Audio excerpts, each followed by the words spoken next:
Hello everyone, subtle sound of the soul में आप सबका स्वागत है। मेरा नाम है मृणालिनी। चलिए देखते हैं आपके लिए क्या मैसेज है। ये रीडिंग जनरल रीडिंग है। इसमें जो मैसेजेस आपको जितना रेजोनेट करता है वही लीजिए, जो नहीं करता है हो सकता है किसी और के लिए हो। और टाइमलेस रीडिंग से आपको जितना जब रेजोनेट करता है आपके लिए है, आप क्लेम कर सकते हैं। और स्पेसिफिक किसी ज़ोडिएक साइन के लिए या फिर जेंडर स्पेसिफिक नहीं है। अच्छा यूनिवर्स, प्लीज बताइए जो भी मेरे व्यूअर्स हैं, कलेक्टिव हैं, आप उन्हें इस वक्त के लिए क्या मैसेज देना चाहते हैं। जो भी मेरे व्यूअर्स और कलेक्टिव हैं उनके लिए आप क्या मैसेज देना चाहते हैं। डियर यूनिवर्स प्लीज बताएं।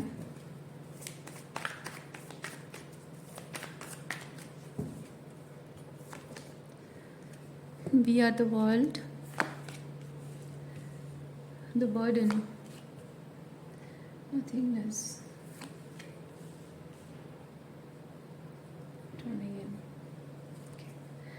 बॉटम ऑफ डेक में है कंडीशनिंग।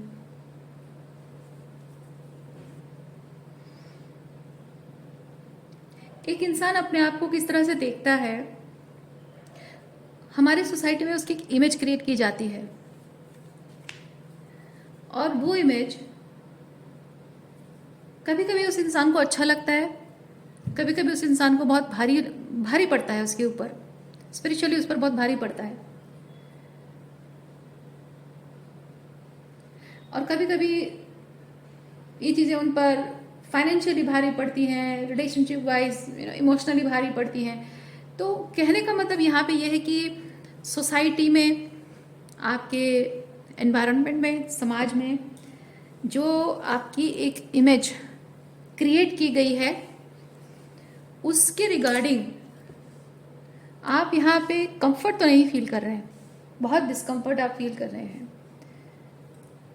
अब एग्जांपल देने जाऊँ तो एक औरत होने के नाते हो सकता है कि आपको एक अच्छी बहू बनने के लिए एक बड़ी जिम्मेदारी आपके ऊपर है, या फिर एक बहुत हाई पेडेस्टल पे रखा गया हो कि बहुत अच्छी आदर्श बहू बनना है, आदर्श बेटी बनना है, आदर्श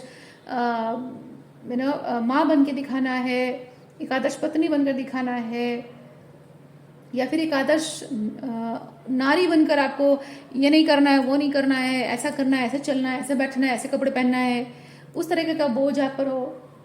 या फिर बीइंग अ मैस्कुलिन, आपके ऊपर इस चीज़ का बोझ हो सकता है कि आप मर्द हो तो आपको काम करके पैसा कमा के परिवार को पालना ये ज़्यादा इम्पॉर्टेंट है, ये पैसा कमाना इम्पॉर्टेंट है। सोसाइटी में अपना नाम और रेपुटेशन बनाने के लिए आपको अपने परिवार के जो लेगेसी को कैरी करना बहुत ज़रूरी है। इस तरह की चीज़ें आप पर थोपी जा रही हों।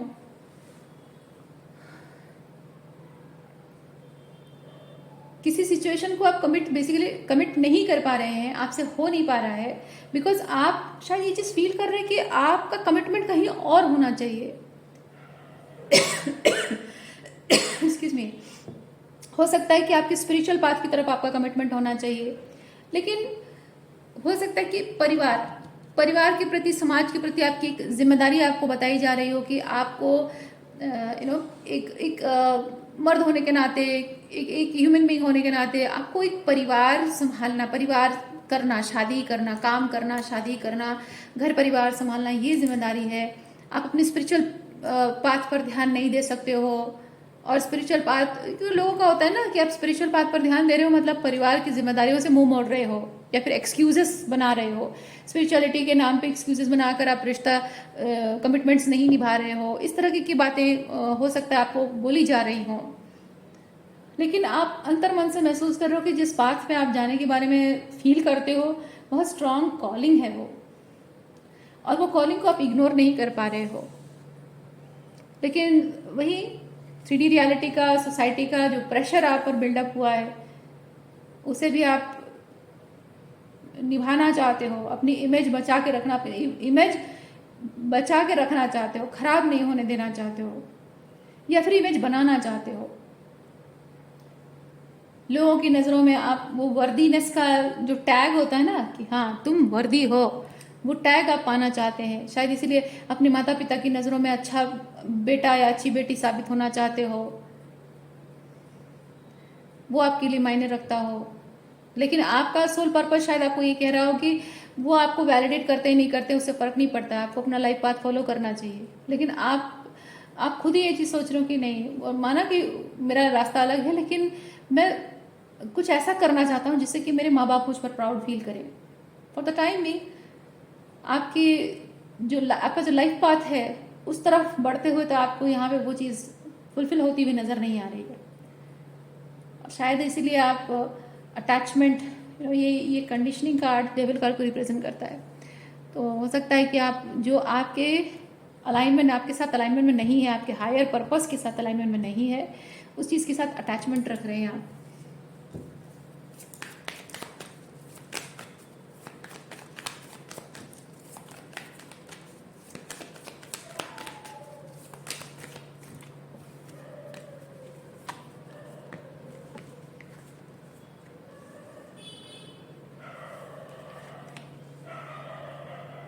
थ्री डी रियलिटी में बहुत कुछ जो आपके पास है,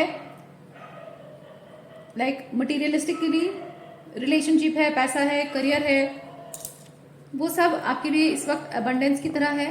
और वो थ्री डी अबंडेंस जो है वो क्रम्बल डाउन होती हुई नजर आ रही है, यानी वो उसकी जो टावर है वो ढहता हुआ नजर आ रहा है, सब कुछ खत्म होता हुआ नजर आ रहा है।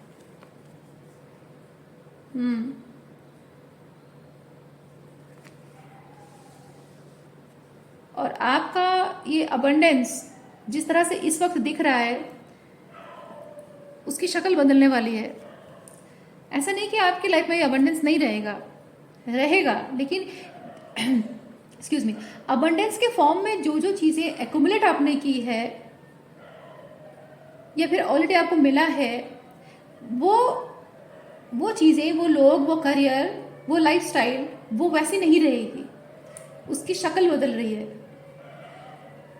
ओके, लिटरली शक्ल बदल रही है। जिन्हें आप अपना मानते हो सकता है कि उनके साथ आपके कनेक्शंस खत्म हो रहे हैं, और ट्रूली आपकी जो सोल ट्राइब जिसे हम कहते हैं, शायद लोग बदल रहे हैं। करियर, आपका सिचुएशन बदल रहा है, मनी को लेकर आपके आइडियाज़ पर, या मनी को लेकर कनेक्शन, मनी के साथ आपके कनेक्शन को लेकर हो सकता है कि ट्रांसफॉर्मेशन आ रहा हो।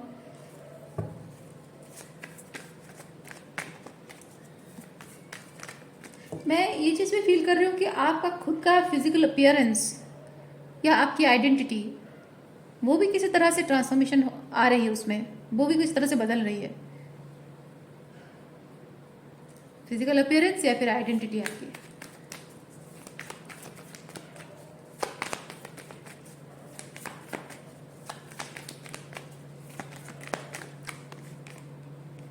रिबर्थ, या एक रिबर्थ के प्रोसेस से गुजर रहे हैं आप। एक बात बताऊं, टावर है और यहाँ पे, जबकि ये जो मेजर अरकाना कार्ड्स है ना, ये चारों मेजर अरकाना कार्ड्स, ऊपर से ये भी एक मेजर अरकाना कार्ड है, ये हायरोफेंट कार्ड है। जब ये इतने सारे मेजर अरकाना कार्ड्स हैं और ये कॉम्बिनेशन है, इसमें मैं बहुत स्ट्रांगली फील कर रही हूँ कि you are going through dark night of soul. ज़बरदस्त पर्जिंग हो रही है, ज़बरदस्त ईगो पर्जिंग हो रही है, ज़बरदस्त अटैचमेंट पर्जिंग हो रही है। कंडीशनिंग्स आपके, जो भी आपने दिमाग में कंडीशनिंग बैठा रखे हैं ना, वो सारी कंडीशनिंग हट रही है। आप चाहें ना चाहें वो सब कुछ क्रम्बल डाउन हो रहा है, ढह रहा है। आपके अटैचमेंट, आपकी कंडीशनिंग जो है, चाहे वो मेंटल कंडीशनिंग है, इमोशनल कंडीशनिंग है, कनेक्शन वाइज जो कंडीशनिंग है, सब कुछ ढह रहा है, सब कुछ का टावर ढह रहा है, और आप चाहकर भी कुछ नहीं कर पा रहे हैं और नहीं भी कर पाएंगे। आप सिर्फ वही चीज़ कर पाएंगे जो आपका यूनिवर्स के साथ जो कनेक्शन आपका है। कैसा होता है कि भगवत गीता में एक चीज़ श्री कृष्ण ने कहा है, तुम जो चाहते हो और मैं जो चाहता हूँ वो अलग चीज़ है। मतलब ऐसे वर्डिंग नहीं है, मैं जस्ट कह रही हूँ, अपनी वर्डिंग्स यूज़ करके कह रही हूँ। तुम जो चाहते हो और मैं जो चाहता हूँ वो चीज़ें अलग हैं। जो तुम चाहते हो वो चीज़ तुम्हारे लिए सही नहीं है, लेकिन उसके पीछे भागोगे तो दुख का कारण बनेगा। लेकिन जो मैं तुम्हारे लिए चाहता हूँ, अगर वो चाहोगे तो तुम जो चाहोगे वो तुम्हें मिल जाएगा। ओके, तो यहाँ पे वैसा ही कुछ हो रहा है। तो यूनिवर्स कहिए, परमात्मा कहिए, ईश्वर कहिए, आपका हायर सेल्फ कहिए, उन्हें पता है कि आपके हाईएस्ट गुड के लिए क्या है, और उसी चीज़ को अगर एक्सेप्ट करते हो, आप उसी चीज़ को सरेंडर करते हो, एक्सेप्ट करते हो और उसी चीज़ के लिए आप काम करते हो ना, तो आपकी सारी डिज़ायर्स पूरे होंगे। लेकिन जो इस वक्त आप you are clinging on to something जो आपके लिए नहीं है, आपके हाईएस्ट गुड के लिए नहीं है, आपकी डिज़ायर बन बैठा है, अटैचमेंट बन बैठा है, उस चीज़ के प्रति अगर आप खिंचाव महसूस कर रहे हो और उसको परस्यू करना चाह रहे हो, तो तुक के अलावा कुछ नहीं मिलेगा। और ये टावर आपको तब तक मिलता रहेगा जितना आप अपने ईगो अटैचमेंट के साथ जुड़े रहेंगे, उतना ही आपको टावर मोमेंट्स मिलते रहेंगे। आपके अंदर जो ट्रांसफॉर्मेशन के बाद जो लाइफ आपकी होनी चाहिए, या जो भी आपके हाईएस्ट गुड के लिए अलाइनमेंट में आने वाली चीज़ है, उस चीज़ को एक्सेप्ट करना और उसी को परस्यू करना, उसी के साथ अलाइनमेंट में आना, भले ही आपको इसे ये महसूस हो कि इट्स बीइंग डिफ़िकल्ट, ये आसान नहीं है, ये तकलीफ़ है, ये थोड़ा मुश्किल हो रहा है, ये थोड़ा दुख हो रहा है, पीछे छोड़ना पड़ रहा है, फिर भी आप ही के हाईएस्ट गुड के लिए अगर आप इस चीज़ को एक्सेप्ट कर लें तो आपकी लाइफ बदल जाएगी। आप विश्वास मानिए कि आप एक टाइम आएगा जब आप खुश होंगे कि हाँ, अच्छा हुआ कि जिस चीज़ के प्रति अटैचमेंट था उसे मैंने अपना मन कठोर करके उस चीज़ को मैंने छोड़ दिया, और जो मेरे हाईएस्ट गुड के लिए उसे अपना लिया मैंने।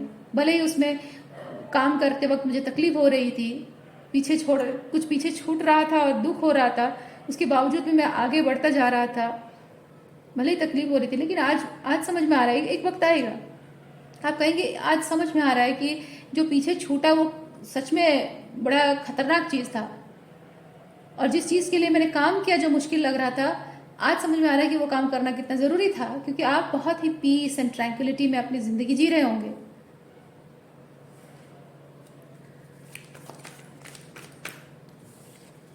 आपको अभी चीज़ें बहुत डिफिकल्ट लग रही होगी, लेकिन एक वक्त आएगा जब आपको लगेगा ओ ये तो कितना आसान था, एक काम करना कितना आसान था, क्योंकि जो जिस पास्ट के साथ आप अटैच्ड है ना, वो अटैचमेंट खत्म हो चुकी होगी, इसलिए आपको लगेगा कि बहुत आसान काम है। अभी अटैचमेंट बहुत ज़्यादा है, इसलिए आपको लग रहा है कि दुख हो रहा है, तकलीफ हो रही है, फिर बहुत मुश्किल काम लग रहा है।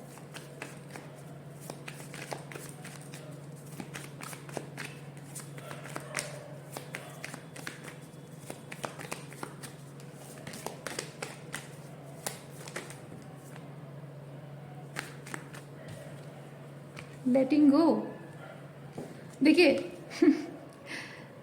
आपको ये जो जिस तरीके का अबंडेंस जो आपके लिए सही नहीं है, अबंडेंस विद डेविल कंडीशनिंग, क्योंकि ये जो अबंडेंस आपकी लाइफ में आया है कंडीशनिंग के साथ आया है कि ये अबंडेंस पाने के लिए हो सकता है आपको कुछ भारी कीमत चुकानी पड़ रही है, पर आपको इसी चीज़ को लेट गो करना है और नए की दिशा में जाना है।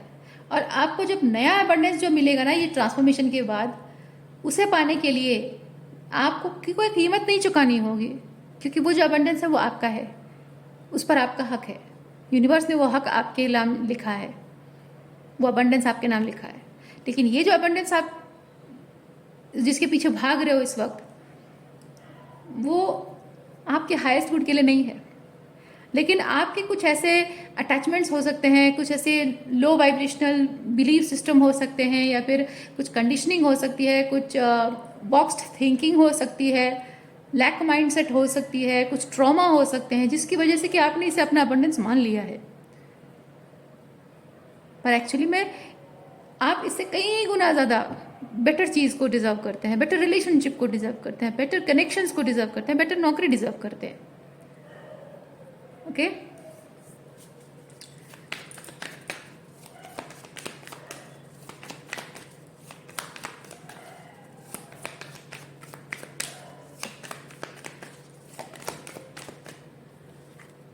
हरे कृष्ण। ऑर्डिनरीनेस,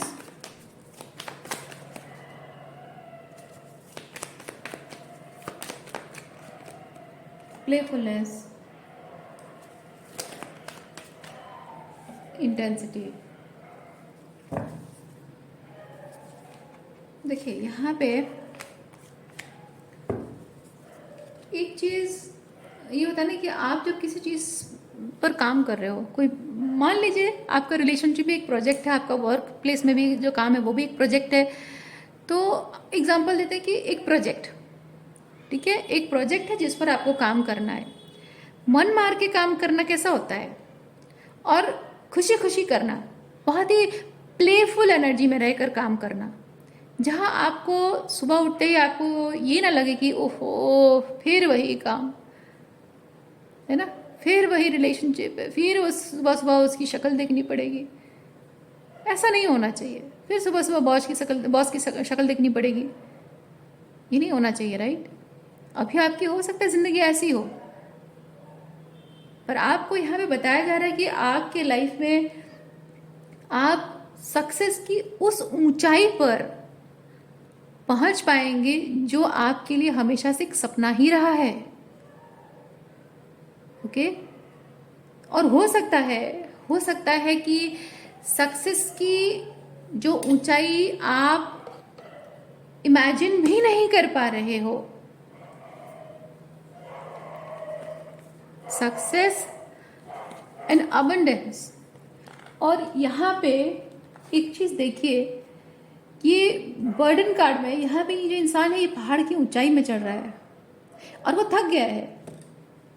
आप जिंदगी भर काम करते रहे हैं ये सोच के कि मुझे उस ऊंचाई पर पहुंचना है, और आप देख रहे हैं कि उस ऊंचाई पर पहुंचने के लिए कितनी कड़ी मेहनत करनी पड़ रही है, कितनी तकलीफें सहनी पड़ रही है, और आप थक जा रहे हैं मेंटली, एनर्जेटिकली, है ना, वाइब्रेशनली भी थक जा रहे हो। तो ऐसा नहीं चाहिए।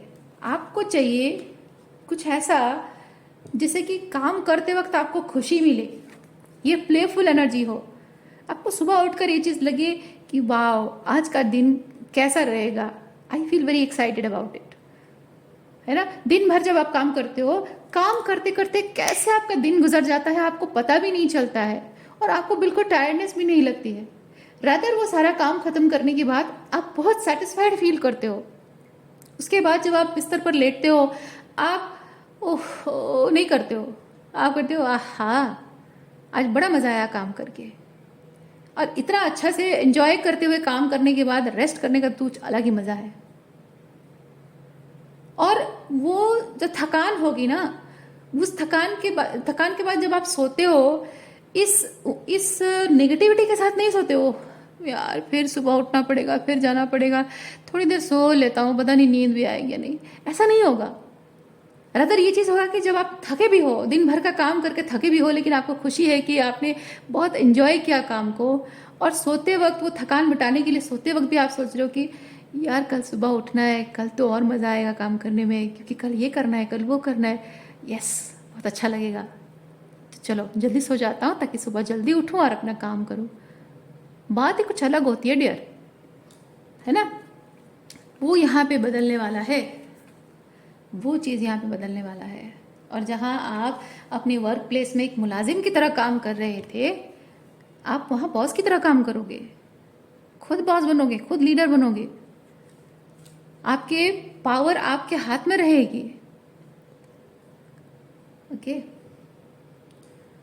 अच्छा, आपके लिए थोड़ा सा हम ओरेकल कार्ड चेक करते हैं।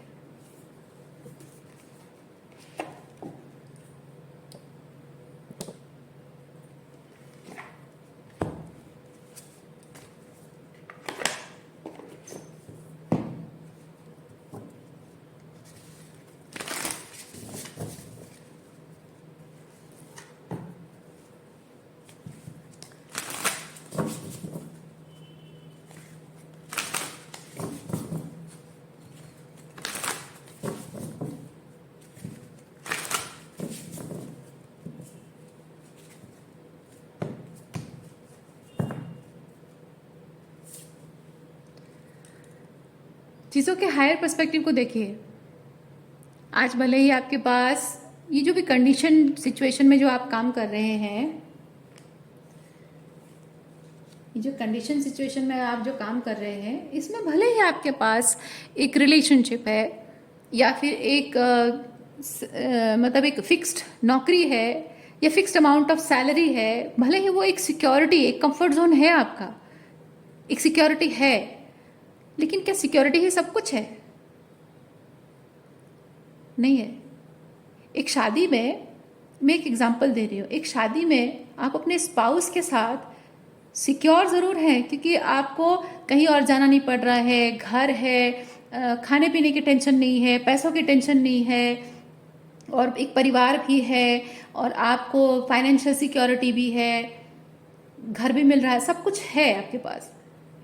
हो सकता है कि मैं थोड़ा और कंडीशंस बताती हूँ, हो सकता है कि सोसाइटी में आपको लोग आपके नाम पे बुराई भी नहीं कर रहे हैं, क्योंकि आपकी शादी बहुत अच्छी दिख रही है, सब लोग आपकी तारीफ कर रहे हैं, कोई आपको टेढ़ी मेढ़ी सवाल नहीं पूछ रहे, क्योंकि आप एक शादी में हो, निभा रहे हो, एक अच्छी सोसाइटी को दिखने वाली एक अच्छी शादी आप निभा रहे हो, तो कोई आपको नहीं पूछेगा अरे तुम्हारी शादी में कोई शादी कैसे टूट गई, या फिर अभी तक शादी क्यों नहीं हुई, कोई लड़का क्यों नहीं मिला, ये कोई नहीं पूछ रहा है, कोई लड़की क्यों नहीं मिली, कोई नहीं पूछ रहा है, क्योंकि लोग देख रहे हैं आप एक बहुत अच्छी शादी में सेटल हो, सब कुछ अच्छा चल रहा है।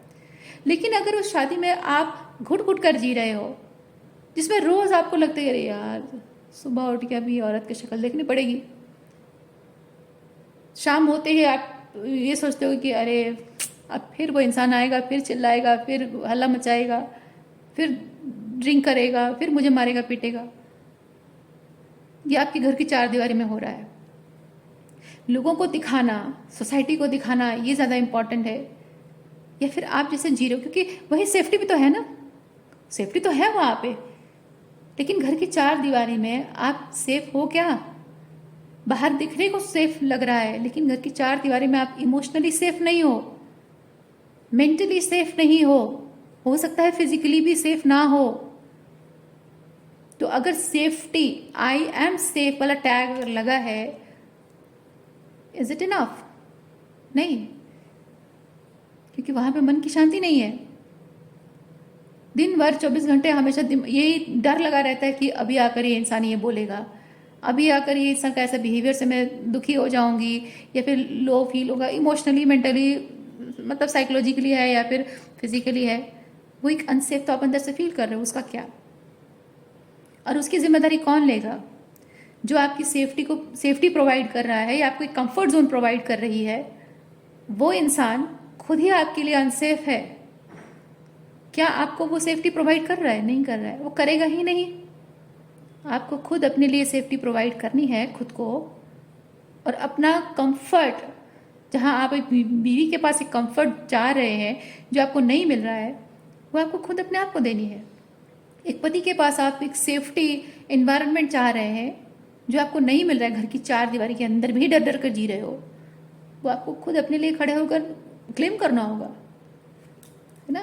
तो आपकी लाइफ में ये जो ट्रांसफॉर्मेशन आ रहा है, ये डेप्थ सिचुएशन आ रही है ना, इसका हायर एक पर्सपेक्टिव है, वही आपको यूनिवर्स दिखाना चाह रहे हैं।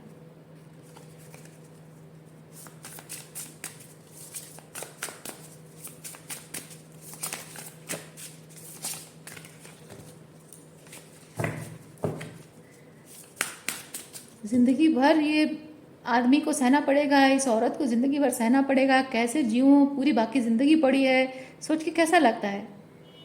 पता नहीं और कितने सालों तक इस बॉस का चेहरा दिखना पड़ेगा, रोज इसकी डांट सुननी पड़ेगी, अपने कोवर्कर्स के सामने बेइज्जती होती रहेगी।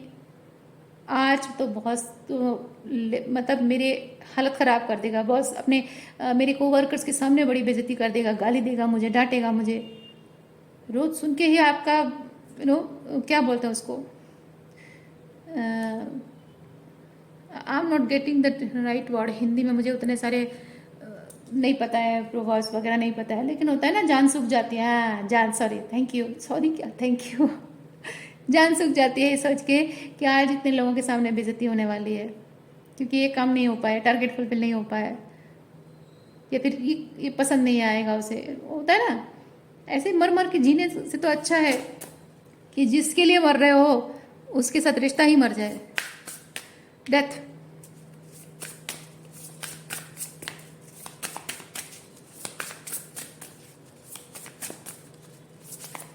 और ये जो डेथ को आप डर रहे हैं ना, ये क्यों है पता है? क्योंकि आपके लाइफ में आज जो है उससे कुछ बेहतर भी हो सकता है, इसकी आइडिया आपको नहीं है। उससे बेहतर आप कुछ डिजर्व करते हैं या आप मानते नहीं हो। That is the reason death process से डरते हो आप।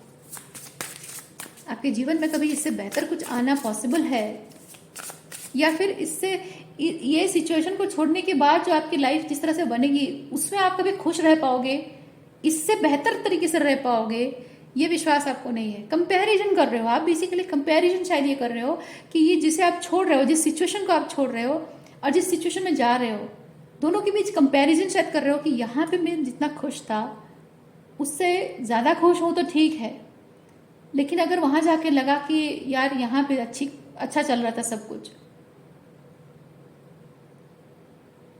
है ना, मन में ये डर है आपके, रिग्रेट होगा, जिंदगी भर पछताऊंगा क्यों छोड़ दिया, क्योंकि एक बार एक सिचुएशन को छोड़ दिया तो वापस नहीं आ सकते हो।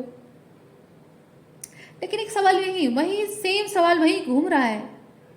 अगर आप यहाँ खुश हो, जहाँ हो वहाँ खुश हो, तो ये जिस चीज़ के बारे में आपके दिमाग में ख्याल आया है, सेकंड थॉट आया है कि शायद वहाँ पे कोई खुशी है, शायद उस ट्रांसफॉर्मेशन के बाद जो लाइफ है उसमें शायद कुछ खुशी है, काश वो मुझे मिल जाए, ये क्यों आता है आपके दिमाग में सवाल? डेफिनेटली,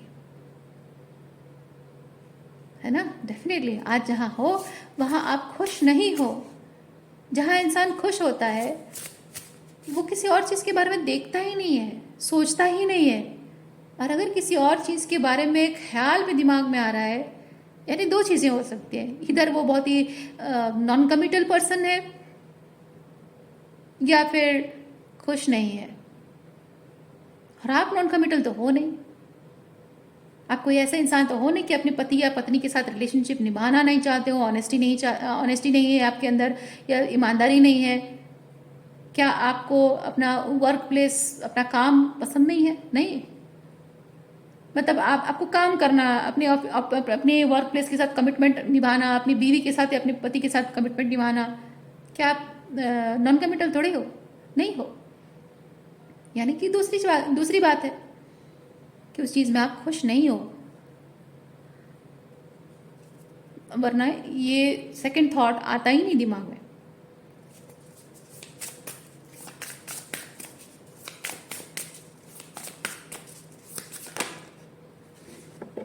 ये कार्ड जब हमने निकाला था ना, उसका बॉटम ऑफ डेक में ये कार्ड था, घूम फिर कर आया है। आप एक चीज़ मैं आपको बताऊं, ये भी एक होता है मैसेज। जब ये कार्ड हमने निकाला था उसका बॉटम ऑफ डेक में ये था, मैंने यहाँ आपने नोटिस किया होगा कि मैंने ये पलट कर ऐसे देखा था इसके नीचे क्या है, और ये कार्ड दिखा था मुझे, मैंने निकाला नहीं। मैंने सोचा कि शायद ये मैसेज नहीं है, कुछ और हो सकता है। ये भी अपने आप में एक मैसेज है। पता है क्या, आपकी ज़िंदगी में जो प्रॉब्लम है उस प्रॉब्लम का एक सोल्यूशन परमात्मा आपको दिखा रहे हैं, ये और ये। लेकिन आप बार बार कार्ड्स को शफल करते हो।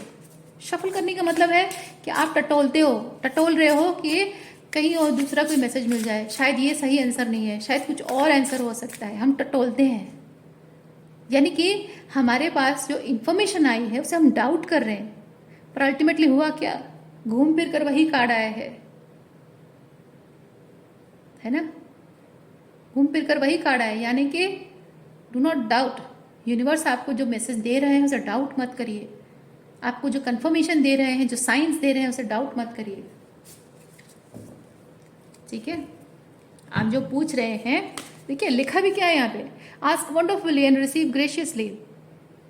आप जो पूछ रहे हैं आपके सवालों का एग्जैक्ट जवाब आपको मिल रहा है, but you are actually not ready to listen to it.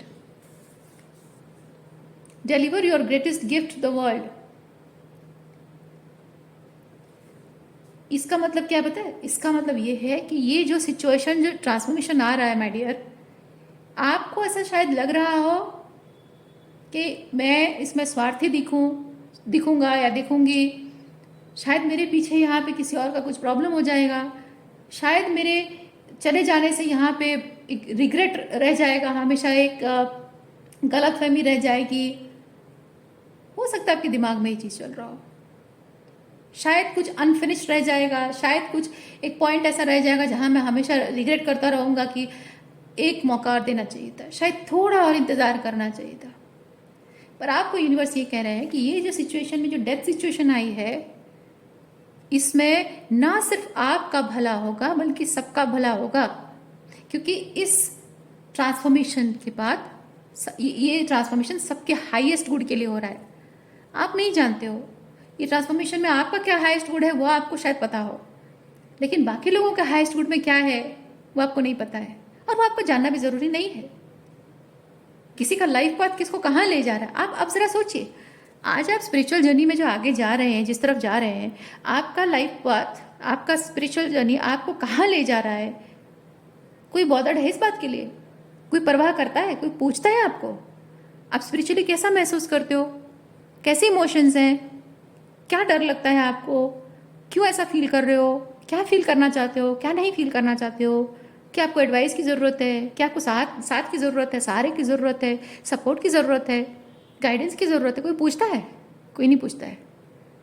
आप जिस चीज़ से होकर गुजर रहे हैं कोई केयर नहीं करता है, कोई परवाह नहीं करता है, किसी को भनक तक नहीं है कि आप अंदर से क्या फील कर रहे हो। और किसी को अगर आप बोलने भी जाओगे ना, किसी को समझ में नहीं आएगा, क्योंकि आप जिस चीज़ से होकर गुजर रहे हैं वो उस चीज़ से होकर नहीं गुजर रहा है, तो वो नहीं समझ पाएगा। एग्जैक्टली वैसे ही आपके साथ यहाँ जो जुड़े हुए लोग हैं उनके हाईएस्ट गुड के लिए क्या है, उस जर्नी में वो जाएंगे और वो शायद आप ना समझ पाए। कैसे जाएंगे, क्यों जाएंगे, कब जाएंगे, क्या होगा, आप नहीं जानते हो, और वो जानना ज़रूरी नहीं है आपके लिए। इसलिए आपको सिर्फ इतना जानना है कि यह किसी भी जीवन की किसी भी परिस्थिति में कुछ भी होता है उसमें सबका भला छुपा होता है। किसी एक का भला और किसी एक का नुकसान यूनिवर्स ये अन्याय नहीं करते हैं, क्योंकि यूनिवर्स जिसे हम कहते हैं, परमात्मा जिसे हम कहते हैं, हमारे सोसाइटी का सिस्टम कहता है परमात्मा पनिश करते हैं, लेकिन स्पिरिचुअलिटी ये कहता है कि परमात्मा हमेशा प्यार करना जानते हैं। वो सिर्फ प्यार करते हैं, अनकंडीशनल लव। हम ऐसे ही अनकंडीशनल लव को इतना रट रट के नहीं बोलते हैं, तोते की तरह रट रट कर बोलते हैं, इसलिए क्योंकि वो फीलिंग अंदर से आती है कि जो भी हमारे जीवन में होता है, हर कोई चीज़ हमारे हाईएस्ट गुड के लिए होता है, तो उसमें परमात्मा का प्यार ही छुपा है। और आप और ये जो लोग जिनसे डील कर रहे हो अलग नहीं है, फिजिकली अलग हो, लेकिन हो तो उसी परमात्मा के अंश। आप स्पिरिचुअल जर्नी में हो, आप एक स्पेसिफिक पर्पस के लिए बने हो, चोजन वन हो, they are also chosen ones. वो चुने गए हैं आपको ट्रिगर करने के लिए, आपकी ज़िंदगी में टॉक्सिसिटी फैलाने के लिए, ताकि आप अपने पर्पस के साथ पर्पस की तरफ ध्यान दे सको। वो भी किसी काम के लिए चुने गए हैं, तो उनका जो काम है करने दीजिए और जाने दीजिए उन्हें।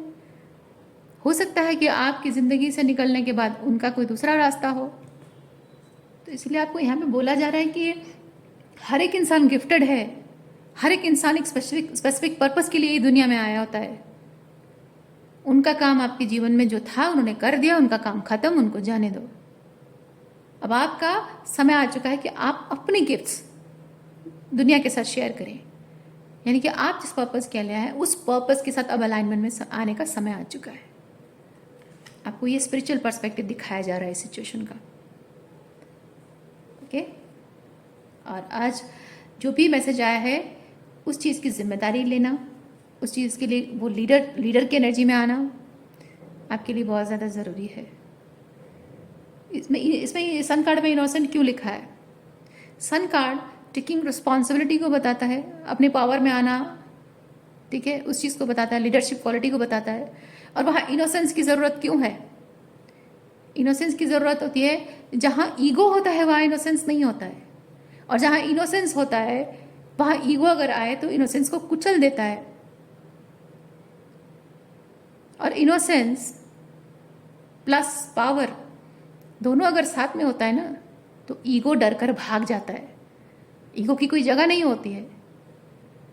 इसीलिए आपको बोला जा रहा है अपने पावर में भी आना, और अपने अंदर के वो जो ईगो होता है ना, डर, इनसिक्योरिटी के बेसिस पे, अटैचमेंट के बेसिस पे जो होता है वो ईगो होता है, उसे रिलीज करना, अपने पावर में आना और अपनी प्योर डिवाइन एनर्जी में आना। वहाँ किसी भी तरीके की कोई भी टॉक्सिसिटी की कोई जगह बन ही नहीं सकती है, ठीक है। ठीक है, आप पावरफुल हो, कॉन्फिडेंट हो, और साथ में बहुत ही प्योर एनर्जी के साथ हो, यानी डिवाइन हो, आप डिविनिटी में हो, उस एनर्जी में आपको आने की ज़रूरत है। अपने सिचुएशन के हायर पर्सपेक्टिव को देखिए और जो आपको करने के लिए बोला जा रहा है उस चीज़ को परस्यू कीजिए। See through the perfectly purple lens of your galactic destiny my dear.